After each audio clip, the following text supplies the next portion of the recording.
morning. Praise God.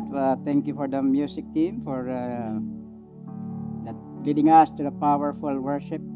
And we know that the presence of God is in our midst. Where two or three are gathered together in His name, He is there in their midst. So, purihin po ang Panginoon. At once again, tayo nakapag-gather na naman together physically. At nawa ay magtuloy-tuloy na nga ang kapayapaan dito sa Middle East. No? So, narinig ko na naman yung kanta kanina, yung Above All. May bumalik na naman sa akin mapait na karanasan, no?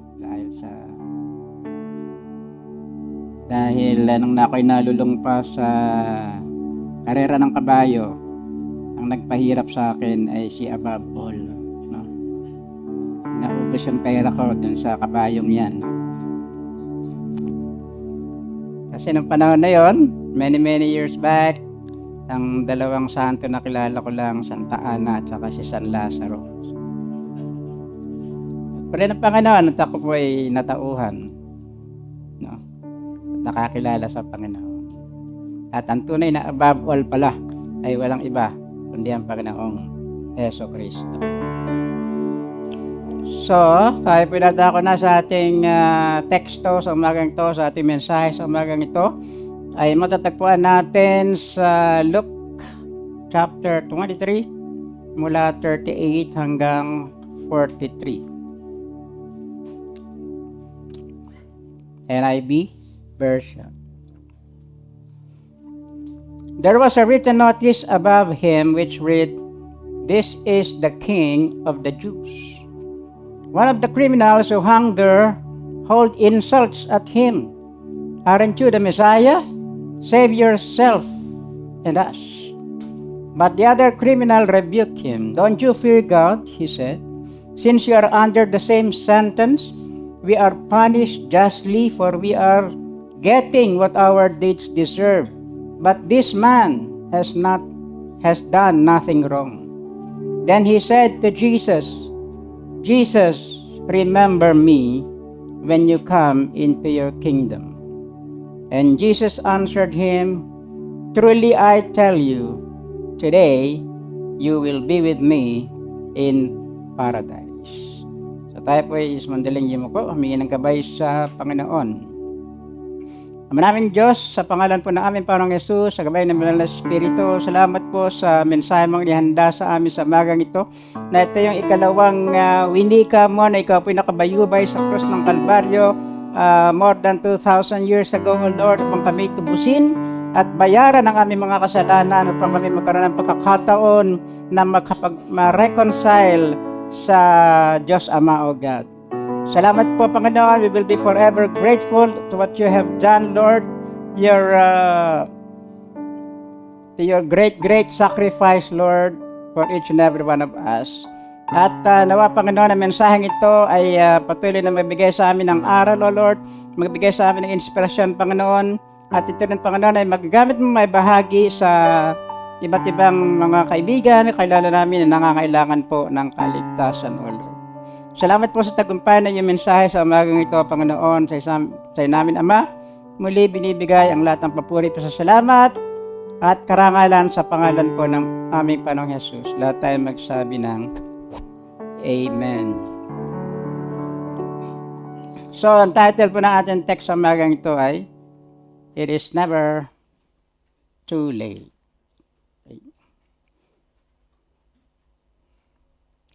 So sa scriptures ay kakonti lang yung information, halos walang information patungkol sa dalawang criminal, no, dalawang magnanakaw, dalawang bad man na napako sa krus, tumanggap ng kaparusahan bilang kaparusahan sa pagpapako sa krus kasama ng Panginoong Hesus.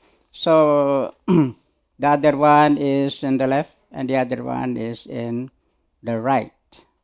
So, Pero marami tayong matututunan, no, sa dalawang ito kung bakit ito ay inilagay, no, sa Biblia. Ito yung naka-record sa 4 Gospels.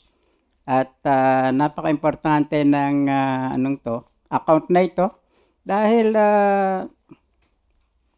may mga bagay na itinuturo sa atin ng salita ng Diyos patungkol sa mga bagay na ito. Tandaan po natin, ang pagpapako sa krus o crucifixion, ng panahon iyon ng mga Roma, pamamahala ng mga Romano, di ba? Ay yan yung pinaka-capital punishment. Kumbaga sa atin, dati merong silya elektrika, no, or may lethal injection, no? At ang nangangahulugan kasi pag ikaw ay naparusahan na mapako sa krus, ano na yan grabe na yung krimeng ginawa mo, no? At ang mapako sa krus, isang nakakahiya, no? At nakakahiyang parusa at ibig sabihin napakasakit dahil unti-unti ang iyong pagkamatay, no? Sa unti-unti ka nalalagot ng hininga. At kung hindi lamang aabutin ng Sabat, yung mga nakapako sa krus, pinababayaan na lang sila nakahang hanggang sa mabulok sila doon sa krus. Hanggang sa, siyempre, alam naman natin, yung mga buitre, yan ang pagkain nila, di ba? Yung mga bangkay. Kaya, umababa na lang yung mga buitre, yung mga ibon, malalaking ibon. Yung pangkainin yung mga bangkay na nandoon, nakabayubay sa krus. Pero sa pagkakataong ito, kasi magsasabat na di ba? Kinabukasan Sabat. So, meron silang tradisyon na pagdating ng Sabat, wala dapat na nakabayubay sa krus, no? So, kaya para madali yung kanilang pagkamatay, ang gagawin ng mga sundalo, babaliin yung dudurugin, yung mamasuhin yung tuhod, yung paa, dudurugin yung mga buto, no? Para madali na siyang mamatay, no? At ganun nga yung ginawa, di ba?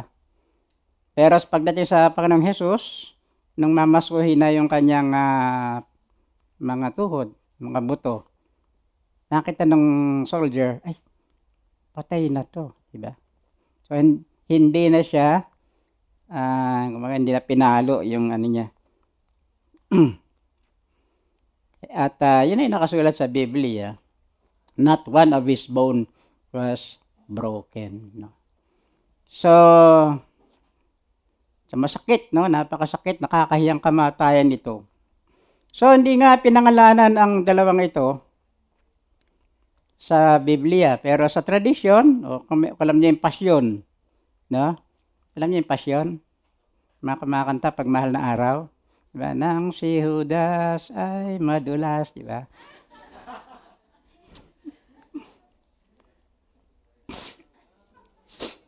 Ano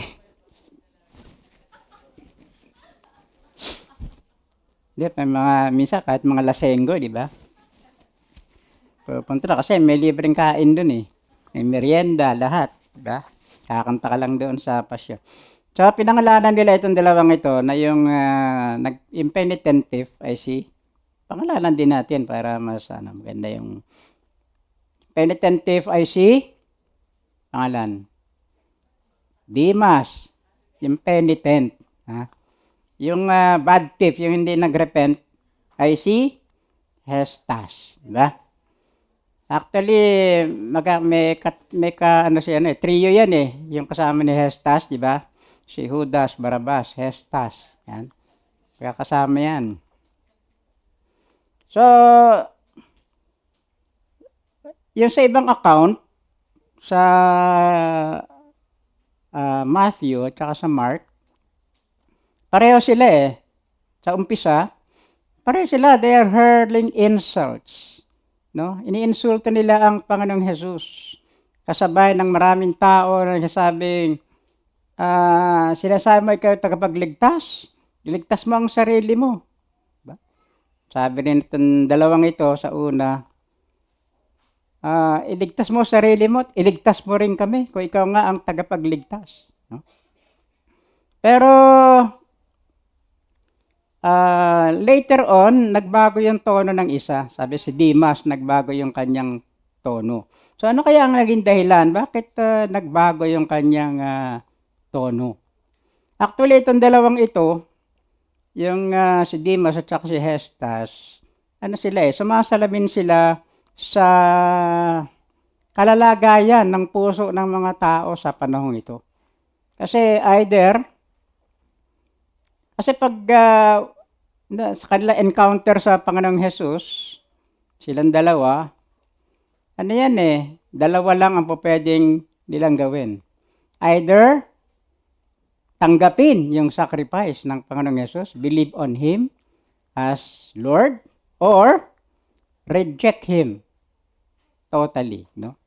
So, sa mundo ganun, di ba? Every person in one way or another, may encounter nila ang Panginoong Heso Kristo. At naandun yung yung choice, yung pagpili. I-reject ba siya o tatanggapin siya? So dito walang wala ritong neutral. Hindi pwede yung 50-50. No? It is either you are in or you are out. So dito makikita natin yung mga elemento ng salvation ay makikita natin dito sa istoryang ito. Kasi 'di ba pag sa salvation, unang-una syempre you have to admit that you are a sinner, that you need salvation, because Romans 3:23 said, 'di ba? All have sinned and fall short of the glory of God.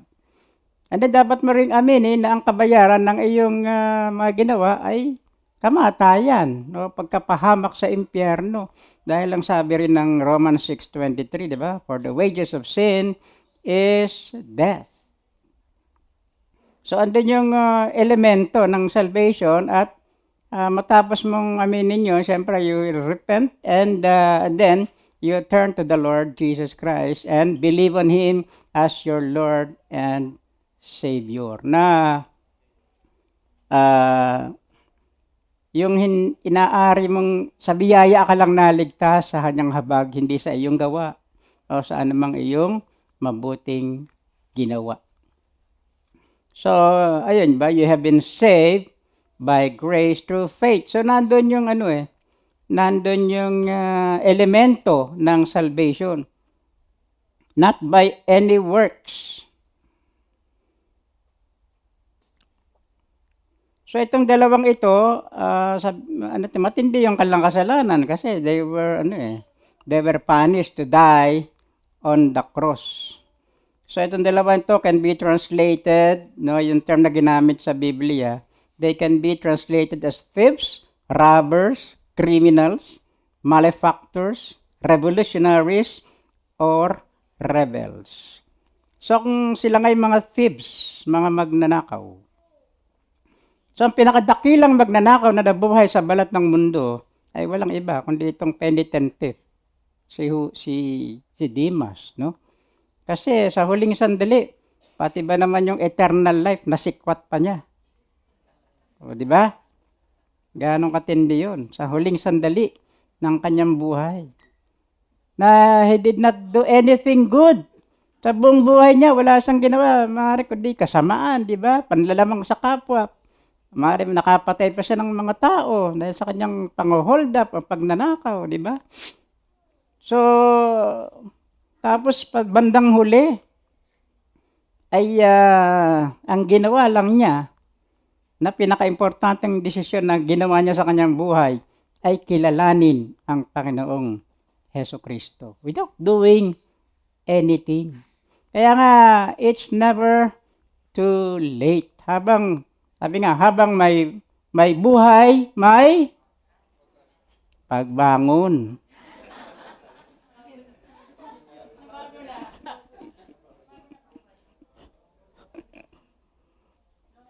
So, sa Greek na ginamit sa Matthew at sa Mark, it includes the idea plundering by violence. And Luke's word choice suggests these two persons are evil doer. So they were hardened criminals whom Rome considered a threat to their control. So they need to be executed. They need to be put away. So execution by crucifixion serves as a sober deterrent for similar behavior from others. Siyempre, magiging deterrent din yun, parusang yun, di ba? Naku, grabe pala, pagka lumaban sa gobyerno ng Romano, ganito pala ang pwede mong abutin. Di ba? Deterrent yung bagay na yun. So, Roman citizens and the upper classes were usually spared. Pag Roman citizen, hindi sila po pwede na patayin sa ganitong kaparaanan, no? They are usually spared this cruel and torturous form of judgment. But Rome used this freely with slaves, mga lower classes, and especially those diminished to Roman role on the social order. So itong dalawang ito ay nabanggit sa apat na gospel, no? Sa Matthew, sa Mark, sa John. And only tell us they were crucified along with Jesus. But only Luke records the interaction between the criminals and Jesus. So ano nga kaya yung nagpabago sa ano niya? Kasi 'di ba ang we are saved by grace through faith. Diba? It is the gift of God, not of your works, so that no man can boast. So, di ba, ang faith naman, ano ba dumarating ang faith? Faith comes by hearing, and hearing by the Word of God. So, ano kayang Word of God? Yung kanyang narinig at dumating yung pananampalataya. Pwede kasi, siyempre, sa lugar na yon, maliit na lugar lang naman yun, wala malilihim doon. Sigurado itong mga to, alam din nila, ang inaakusa dito kay Jesus, na siya ay Messiah, na siya ay tagapagligtas, na siya yung king, nagpapakilalang king of the Jews. Ibig sabihin, pag king, meron siyang kingdom. No? So maybe, ito ay of course, by the working of God also sa heart niya, alam naman natin, ang Diyos ay nagmo-move, di ba, nagko-convict sa heart, no, sa puso ng mga tao para lumapit sa Panginoong Hesukristo. Sabi nga ng Panginoong Hesus, di ba, no one can come to me unless the Father draw him to me.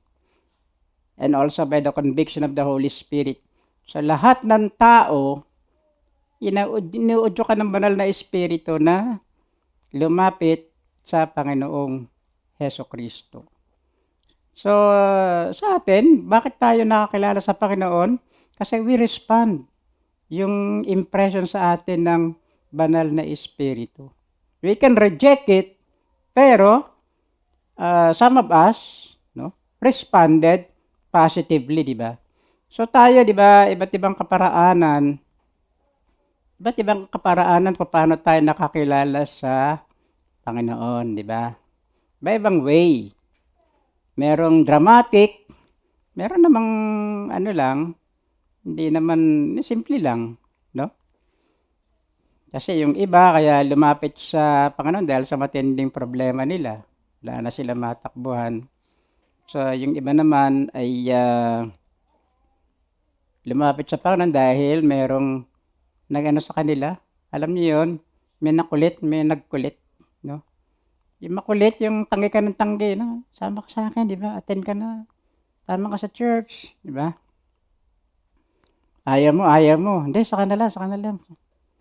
Talagang makulit siya na hindi ka tinantanan.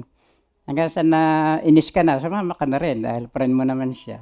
Minsan gano'n, di ba? Pinagtiyagaan ka na isang tao. Purihin ng Panginoon, no? Pasalamat tayo sa tao na yon na nagtiyaga sa atin. O kaya talagang hindi tayo binitawan sa panalangin, no? So, iba't iba ang yung iba naman, minsan nagpunta lang sa church dahil gusto lang maghanap ng girlfriend, no? O ng boyfriend, no? Pero yun ang naging daan upang siya ay makakilala sa Panginoon. Sa iba naman ay nakakilala sa Panginoon dahil yung nililigawan niya ay Christian. At kailangan, kunyari, Christian din siya, di ba? Kasi gano'n ang mga lalaki, di ba? Kahit anong relihiyon nung nililigawan niya, sama siya ron. Pero sa pagsama-samang gano'n, doon nakakilala sa Panginoon dahil nakarinig ng Word of God, di ba? So faith comes, no? Narinig nila yung salita ng Diyos. So meron namang nakakilala sa Panginoon kasi they were so broken-hearted, no? Iniwan ng jowa, ganun. So imbis na maglasing, ay lumapit na lang sa Panginoon. So ako, kaya ako nakakilala sa Panginoon ay sa ano lang. Alam niyo sa TV, pag Sunday, marami mga ano ron eh. Diba, mga religious program, di ba? TV, iba-iba yan. May Iglesia ni Cristo, merong yung oneness, meron sa Pentecostal. So, doon ako nadako sa isang nakalagay doon, All for Jesus Christian Fellowship. Then narinig ko yung pastor na nagpe-preach. Nung siya ay sa bandang huli kasi mag-ano yun eh. Mag-i-invite yun, di ba? Kung ikaw ay gusto mong mabago ang buhay mo, di ba? Kung gusto mong magkaroon ng tiyak na kaligtasan. So, doon naririnig ko yun. Parang kinakausap ako ng personal. Pumunta ka dyan sa anong yan. Fellowship na yan. At yung fellowship na yon ay ginagawa sa Intercontinental Hotel. Sabi ko, uy, ayos to, makakapasok ako ng hotel Sa ballroom pa yun ginagawa. So yun ang ko noon, hotel to. Malamig doon, di ba? Ako yung nagpunta roon. At nung first time ko na umattend doon, ayun, nung nag-altar call ay lumapit ako sa harap. So, mga ganong talagang maano mo yung movement, di ba? Yung banal na espiritu sa heart mo. So, yung iba talaga, tinitigasan nila, tayo nilang mag-response positively. Pero, ayun nga, lahat naman tayo mayroong choices. Katulad ng dalawang ito, they have that personal encounter with the Lord Jesus Christ. Pero yung isa ay kumilala sa Panginoon at yung isa ay hindi.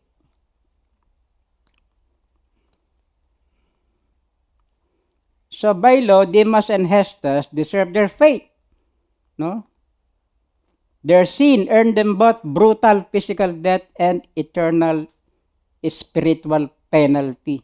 Baga, hindi lang naman matatanggap nila ay physical death kasi pati eternal death or spiritual penalty ay matatanggap din nila kung hindi sila kikilala sa Panginoon.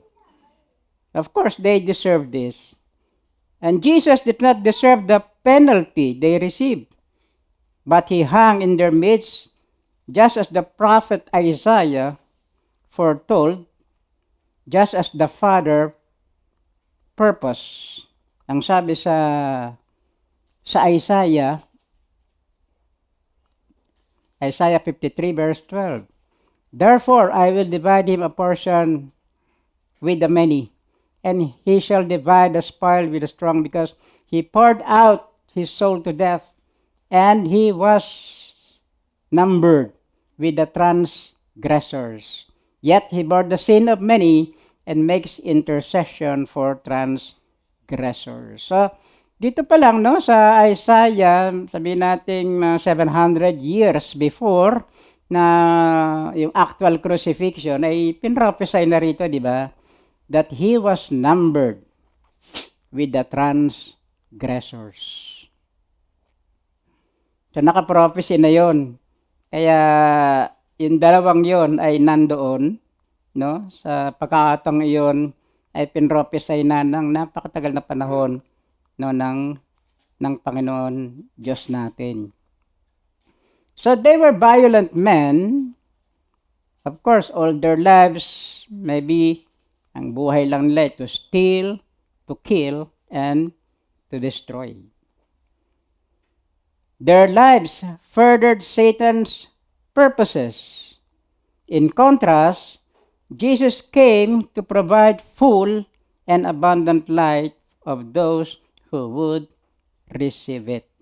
Ang sabi nga ng John 10, verse 10, I am the door. If anyone enters by me, he will be saved and will go in and out and find pasture. The thief comes only to steal, to kill, and to destroy. But I came that they may have life and have it abundantly. So ito yung plano ng Diyos o desire ng Diyos sa bawat tao na sa pamamagitan niya ay magkaroon ng abundant life. Yung buhay na may kahulugan, buhay na masagana. So hindi ibig sabihin masagana sa mga material na bagay, no? Kundi yung merong kapayapaan. Kasi ang buhay na masagana, di ba? Meron kang kapayapaan, may peace of mind, sigurado ka sa destination mo after na iwanan mo tong mundo, di ba? May assurance ka ng salvation, alam mo na hindi mawala ng kabuluhan ang lahat ng iyong ginagawa, di ba? Kung titingnan natin itong mga sinabi ng Panginoon sa krus, pwede nating gayahin yung iba. Pero yung iba, hindi natin po pwedeng gayahin. Katulad din nung katulad nung, di ba, yung una, forgive them. Forgiveness, di ba? So we can do that. Yan ay in-encourage tayo ng Panginoon, kinukuman tayo to have a heart, to have a forgiving heart, di ba? Ang pusong mapagpatawad. So marami mga tao, alam natin, na hirap pagdating sa punto ito ng pagpapatawad. Kahit mga Christian, hirap na hirap sa punto ng forgiveness. Diba? So, ang gusto lang nila, yung madali para sa kanila, yung yung forgives. Yung 4 na bigay. No? Yun ang gusto nila. So, ang purpose ng Lord sa atin, magkaroon ng kahit nasa gitna ng mga crisis, sa gitna ng mga trials, sa gitna ng mga pagsubok na dumarating, we can have that peace of mind, peace of heart, and assurance na siya ay kasama natin at hindi niya tayo iwanan o pababayaan. Kasi mas higit pa yon kaysa sa mga material na bagay, di ba? Kasi ang mundong ito, mga nasa mundo, patuloy na naghahanap sila ng mga bagay na magbibigay sila ng kasiyahan sa kanila ng kasiyahan, di ba? Ng kagalangan, ng kapayapaan. Hinahanap nila kung saan-saan. Hinahanap nila sa bisyo. Hinahanap nila sa relasyon. Hinahanap nila sa kapangyarihan. Hinahanap nila sa kayamanan, di ba? Pero kahit na may nababalitaan tayo, kahit na mayaman na sila, milyonaryo na, bilyonaryo pa sila, hindi pa rin sila kontento. Meron pa rin kulang. Bakit may kulang pa rin? At marami na mayayaman ang nagsusuicide. Di ba? Nadidepress pa at nagsusuicide. Minsan maintindihan natin yung tao na nagsisuicide dahil mahirap sila, sobrang laki ng utang nila. Pero Meron tayong alam na mga sobrang yayaman, pero nade-depress pa rin sila. So sabi nga nung,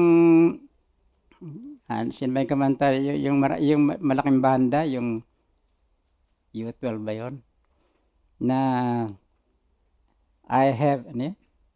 I have searched, I have climbed the mountain, I have passed so many rivers, I have walked many valleys, but still I cannot find what I am looking for. Sino yan? Ito. Diba? So, yun na sumasalam nito sa maraming tao na napakarami na sinubok na kaparaanan, pero kulang at kulang pa rin. Kaya wag niyo sasabihin yung mga dalagat binata rito, di ba? Wag niyo sabihin na, kapag sinagot lang ako ni sister, kompleto na buhay ko. Ha?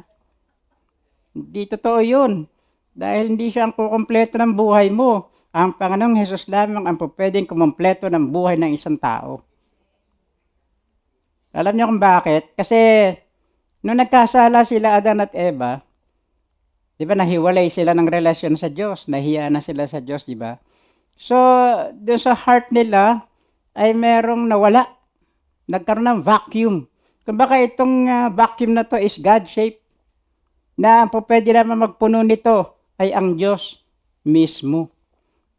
Kaya dito sa mundong ito, hindi natin mahahanap yung magbibigay sa atin ng kasiyahan, katiyakan, ng security, di ba? Ng assurance. Kasi yan na may naharap ng tao security. Assurance na pag namatay, saan na kaya ako pupunta? Yeah? At praise God, at ito inatagpuan natin sa pamagitan ng Panginoong Hesus. Yun ang life abundantly. No? So, dito, si Jesus, ay ino-offer niya yung eternal life dito sa dalawang ito. Sa dalawang criminal na ito, and also to every person living on this earth. So, ino-offer niya yung salvation niya. Jesus offered abundant life to all, even to these two thieves. But the other one, si Hestas, flagrantly rejected it. His response reflected the crowd, the soldiers, and the Jewish leaders gathered around the foot of Jesus' cross.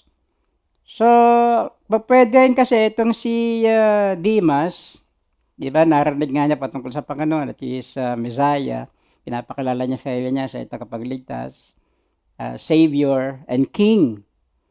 So, at nakita niya roon sa nakasulat, di ba? INRI, sa ulo na ng Panginoong Hesus, na ibig sabihin nun, this is the King of the Jews. So, ibig sabihin, niisip niya, kung king to, meron tong kingdom, pwedeng ganon. And then, narinig pa niya yung sinabi ng Panginoon sa una, sa kabila ng pahirap na ginagawa sa kanya, ang unang namutawi sa kanya mga labi ay, Father, forgive them, for they do not know what they are doing. So, maaaring tumama yun sa kanyang heart na naisip niya kung pinapatawad nito itong mga gumagawa sa kanya ng ganito, baka naman mapatawad niya rin ako. So, yun ang dumating yung hindi man siya tiyak, di ba? Hindi siya sigurado Hindi niya kilala totally si Jesus Baka wala siyang malalim na pagkakilala kay Jesus. Ang alam lang niya na siya ay nagsasabi niya siya ay King, na siya ay Messiah. So yung maliit na faith na yon, kinapitan na niya. Kaya sa heart niya, di ba, unang ginawa niya, nirebuke niya yung kasama niya, di ba? Bakit ikaw ni-insulto mo siya wala siyang ginawang mali. Tayo, dapat lamang na nandito tayo dahil marami tayong ginawang kasalanan. Dapat lamang natin na danasin ang bagay na ito. We deserve this, di ba? Sabi niya. So may andun yung pag-admit, andun yung pag-amin ng kasalanan. And of course, pag inamin mo yung kasalanan mo, andun na yung repentance. So, at ang sumunod doon, yung kinilala niya ang Panginoon na sabi niya, di ba, Jesus, remember me when you come into your kingdom. And specific naman ang sabi ng Panginoon, di ba? Truly, truly, I say to you that today you will be with me in paradise. So ito hindi natin pwede sabihin. Sa katabi natin, today you will be with me in paradise. Di ba? Pero literally pwede. Kasi dito sa may Nachma, may paradise restaurant dyan eh. No? O kaya paradise hotel, paradise inn, paradise resort. Diba? Pero yung dadali mo talagang paraiso. Sa paradise ang ginamit na word ni Lord, hindi heaven, di ba? Kasi yung paradise, saan ba matagpa ng paradise? Yan ay tinatawag ding Abraham's bosom. Kung saan ito yung place of comfort. Di ba doon sa nabasa natin sa Luke, yung istorya ni Lazarus tsaka nung mayaman, no?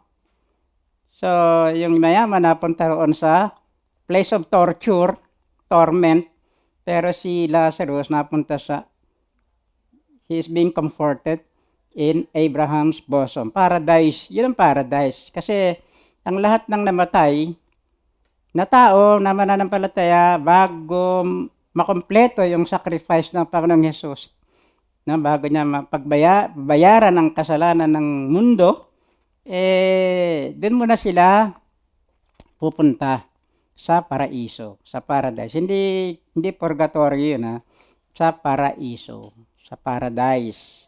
So, paradise is synonym to garden. Napakagandang garden. Tulad ng Garden of Eden. Yan ay tinatawag na paradise, paraiso. So, place of comfort. So, dun muna sila mag-iintay habang hindi pa nakukumpleto ng Panginoong Hesus yung kanyang sacrifice. So, kumbaga, sa atin dati, dito sa Qatar, wala pang direct flight, no? Sa Philippines. So, punta ka muna sa Bahrain o sa mag-stop over. So, yung mga namatay noon, during the Old Testament times, ay nandun muna sa hintayan, yung tinatawag na hintayan, waiting area. Kaya ready for transit, no? So, sila Moses, di ba? Sila Abraham, sila Noah, so lahat ng yan ay nandoon muna sa paradise. Pero nung sa Ephesians, nung sinabi rin, di ba? He descended to the lower parts of the earth. And yung nag-descend, he ascended also. And when he ascended, he took captives. Marami siyang dinalang bihag papunta sa langit. So, dinala na niya yung mga nandito. Nung matapos yung kanyang sacrifice, dinala na niya yung mga nanditong mga believer ng Old Testament ay dinala na sa langit. So, ngayon, ay wala nang laman yung paradise, no? Kasi ang mananampalataya ngayon, pag namatay, ay diretso na sa presensya ng Diyos sa kalangitan, di ba? Because sabi sa Biblia, yung yung directly to the presence, to be absent from the body is to be present with the Lord. Sa pagkamatay mo, andun ka na agad sa harap ng Panginoon. So, yun. Kaya paradise yung ginamit na word dito. So, ano yung mga so, nakita natin, di ba? Jesus extended mercy and grace to the humble and repentant thief. Si Demas, he gladly and graciously accepted the life Jesus is offering. So he acknowledged his sin Diba? Tinanggap niya na siya ay makasalanan, which is, kasi pag habang hindi mo tinatanggap na kailangan mo ng tagapagligtas, hindi mo aaminin na ikaw may kasalanan, di ba? Parang hanggang hindi mo inaamin na may sakit ka, hindi ka pupunta sa doktor. Hindi ka magpapagamot, no? So dito, i-acknowledge niya yung kanyang sin at ni-recognize niya yung power and authority of Jesus. So kinilala niya na si Jesus ay king at meron siyang kingdom. Kaya nga ang request niya, Lord, remember me. No? Jesus, remember me when you come into your kingdom. And Jesus received him, no, as a citizen of his kingdom. So dito tayo, di ba? We are all citizens of heaven. Amen? So nandito tayo sa lupa, pero ang ating citizenship ay, our true citizenship is in heaven. Amen? So sabi ko nga, yung iba, 3 na ang citizenship. Ba? Filipino citizen, citizen of heaven, tsaka senior citizen, no? So Jesus extended grace, mercy to the repentant thief. Jesus promised Demas with his physical death, he would be welcomed into paradise, the temporary dwelling place of the righteous. So this violent, evil criminal was made clear and new in Christ. So instantly, di ba, tumanggap siya ng salvation. Kaya nga kahit nasa huling sandali ng buhay ng isang tao, ay meron siyang yung pagkakataon na maligtas pa at mapunta sa kalangitan. Kaya nga habang may buhay, may pag-asa, no?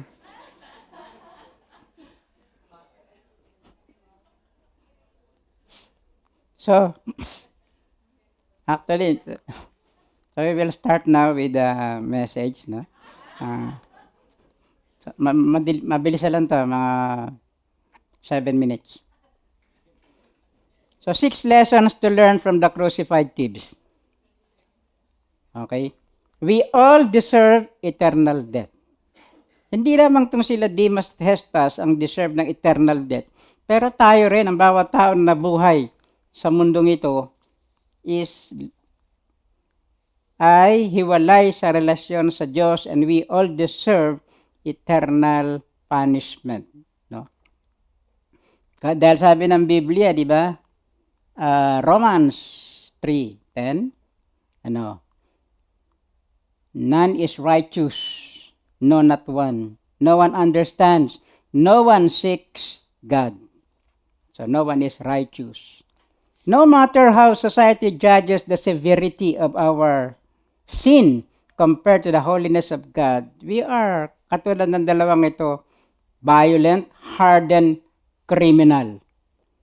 So our sin has earned the death penalty. We all deserve eternal punishment in hell. Kaya nga, the wages of sin is death, but the gift of God is eternal life through our Lord Jesus Christ. Number 2, we can do nothing to save ourselves. Halimbawa, si Demas, no, itong thief na ito, he was securely nailed to the cross. He could do nothing. Wala na siyang magagawa. He could not walk down the aisle at tumanggap sa Panginoon, di ba? Sa altar call. He was not baptized to join the church or perform any good works. Wala na siyang opportunity, wala na siyang pagkakataon. All he could do was receive Jesus' gift of eternal life. And Demas came to the Lord with empty hands, di ba? Wala siyang dala-dala, wala siyang may pagmamalaki. Ang pagmamalaki lang niya na nagtitiwala siya sa Panginoon bilang kanyang Savior. So he came to the Lord with empty hands, and a repentant and believing heart. At ganun din naman tayo, di ba? Hindi natin pa pwede pagmalaki anumang bagay sa atin, kundi we only can come to the Lord by grace. Only through His grace. At sabi nga na Ephesians 2:8, di ba? For by grace you have been saved through faith. And this is not your own doing.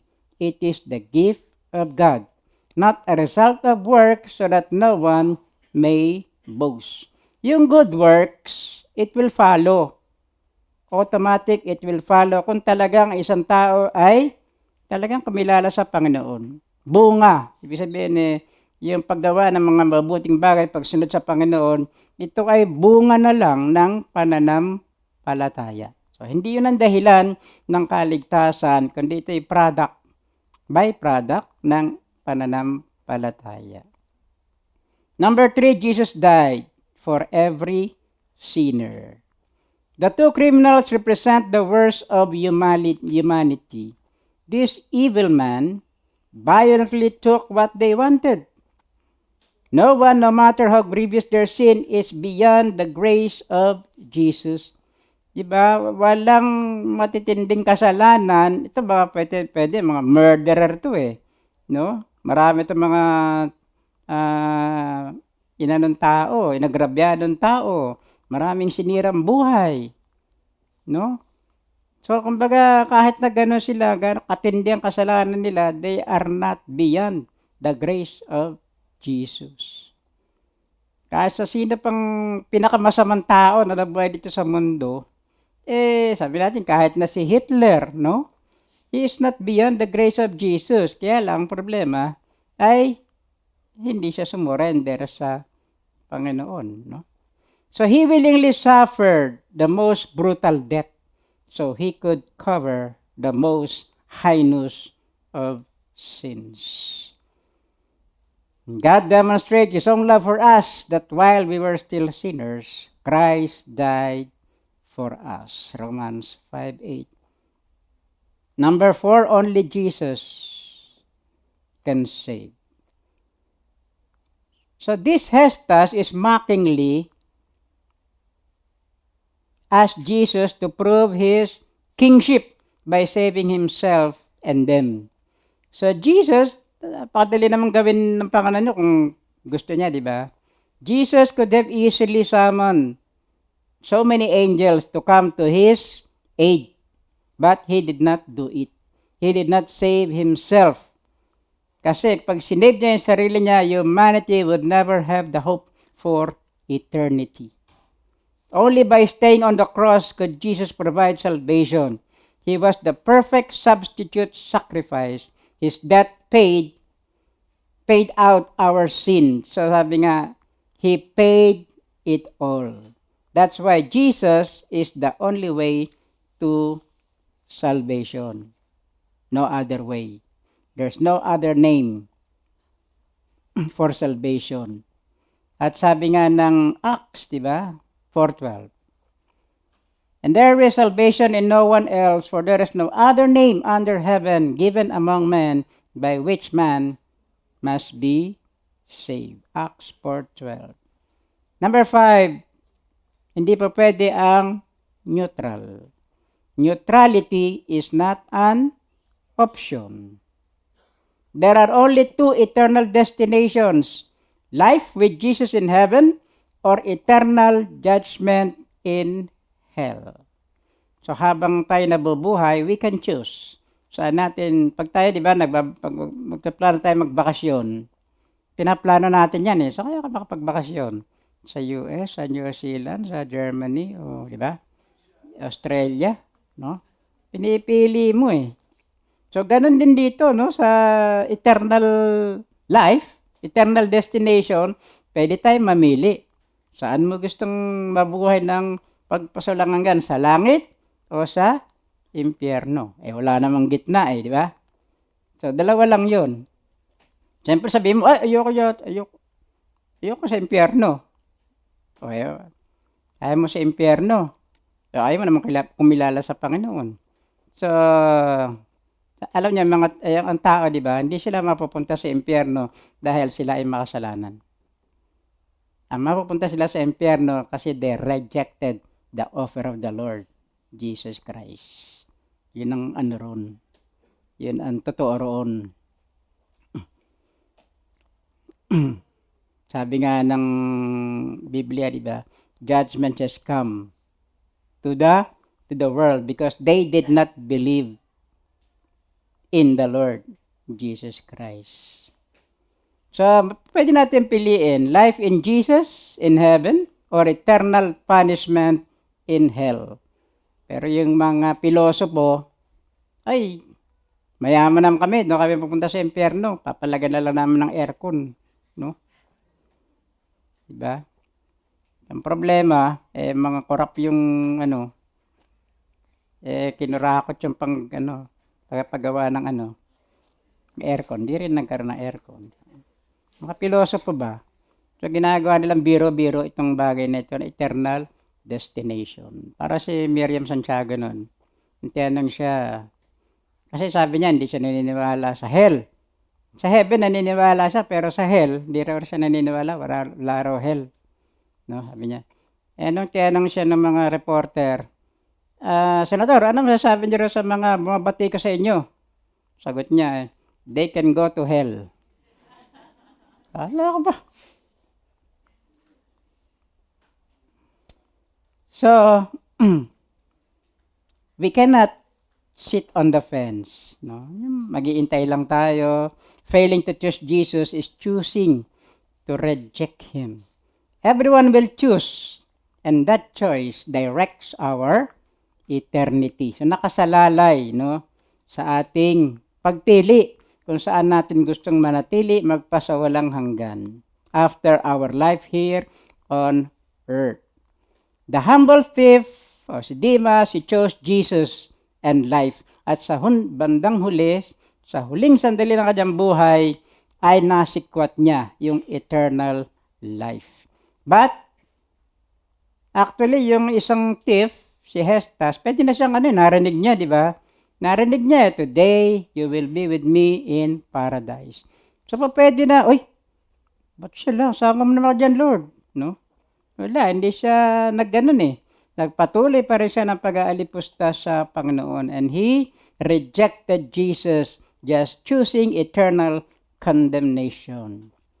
So sabi nga ng John 3:18, whoever believes in Him is not condemned, but whoever does not believe stands condemned already because they have not believed on the name of God and His one and only Son. At panghuli, Jesus receives humble belief. So katulad nitong si penitent thief, he acknowledged his sin, he believed the testimony about Jesus, and that Jesus was the King of the Jews. So isa yon sa nagpaantig sa kanyang heart, nagpa-change ng kanyang heart, yung word na yon na King of the Jews. And He is the long-expected Savior, the long-expected Messiah. So Demas knew that Jesus' kingdom was spiritual and eternal, not of this world. And he trusted Jesus with his eternity. So ipinagkatiwala na niya yung lahat-lahat sa Panginoong Hesukristo. At ganoon din tayo, di ba? Ipinagkatiwala na natin ang lahat-lahat. Whatever happens in our life, in this world, ang tiyak noon, pag tayo ay ano man mangyari sa atin, lisanin man natin ang mundong ito, we are siguradong sigurado tayo that we will be with the Lord Jesus Christ forever and ever. So ang kailangan lamang naman ay yung humble belief. Magpapakumbaba. Kaya nga, ang promise din ng Panginoon sa Kanya, Jesus, today, you will be with me in paradise. At about this sa atin, sinasabi ng Panginoon sa lahat ng tumanggap, kumilala sa Kanya, you will be with me in heaven forever and ever. So ang dalawang ito, they live similar lives on earth. but their eternal lives are very different. Yung kanila eternal destination ay naging magkaiba. Even now, they are experiencing the results of their last choice. Arrogant, Hestas rejected Jesus, thus choosing eternal condemnation, but Demas believed in Jesus and receives eternal life. And the choice is in every person's choice. The question remains what you will do with Jesus. Amen? Purihin po ang Panginoon at ating pampalakpakan ang Panginoon sa kanyang biyaya